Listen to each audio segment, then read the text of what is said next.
Après 3 jours d'attente, Harare a finalement eu ses libérations. Un toast porté à ses nouveaux héros.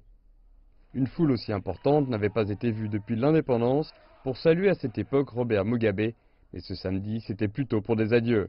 Le dirigeant du Zimbabwe a refusé de se retirer, malgré un effort de médiation de la part de la communauté de développement d'Afrique australe et une montée des appels à sa démission. Des pancartes dénonçant le dirigeant autrefois adulé ont été brandies par les manifestants réunis devant chez lui.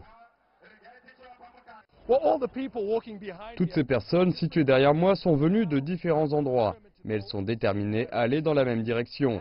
C'est la route vers le palais présidentiel, et c'est là que les manifestants vont se rendre pour demander à son occupant de partir. Les manifestants se sont vus interdire l'accès au palais présidentiel.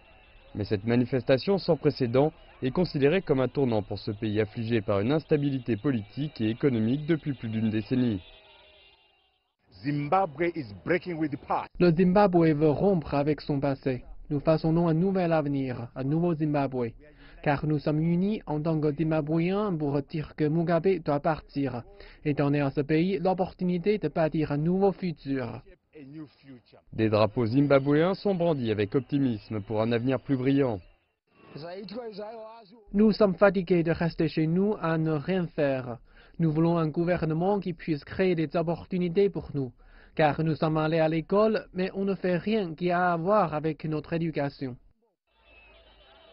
Si Mugabe refuse toujours de se retirer, son parti, le ZANU-PF, a lui d'ores et déjà débuté un processus pour le destituer de son poste de leader.